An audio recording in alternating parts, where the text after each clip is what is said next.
ప్రయాణం ప్రగతికి సంకేతం.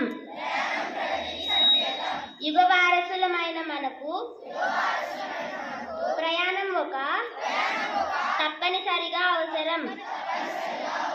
ట్రాఫిక్ నియమాలు పాటిస్తూ ట్రాఫిక్ పోలీసులను గౌరవిస్తూ వివేచనతో వాహనాలను వినియోగించడం మన కర్తవ్యం.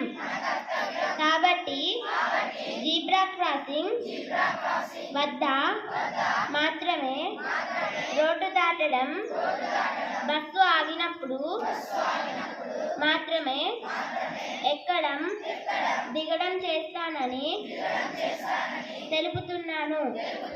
ప్రాణం ఎంతో విలువైనది. హెల్మెట్, సీట్ బెల్ట్ లేకుండా మితిమీరిన వేగంతో, నిర్లక్ష్యంతో, అవగాహన రాహిత్యంతో వాహనాలు నడపడం ప్రమాదమని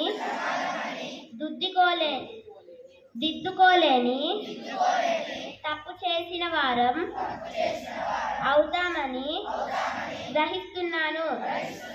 తగిన వయసు లేకుండా, లైసెన్స్ లేకుండా ఫోన్ మాట్లాడుతూ, మత్తు పదార్థాలు సేవించి వాహనాలు నడపడం జీవితాలను నాశనం చేస్తుందని ప్రచారం చేస్తాను.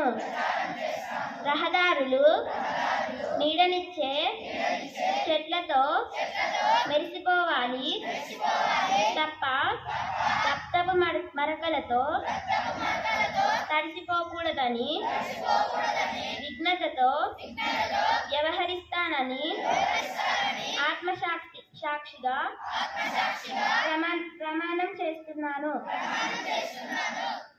గుడ్ కదా. అందులో మీ పాత్ర ఏంటి? మీరు ఎటువంటి విషయాలను ప్రచారం చేయాలి అంటే, కొంతమంది యువత ఉంటారు, తల్లిదండ్రులు ఉంటారు, వాళ్ళకి అవగాహన లేకపోవడం అనేది ఉంటుంది. కాబట్టి ఇవన్నీ కూడా మీరు ప్రచారం చేయాలి.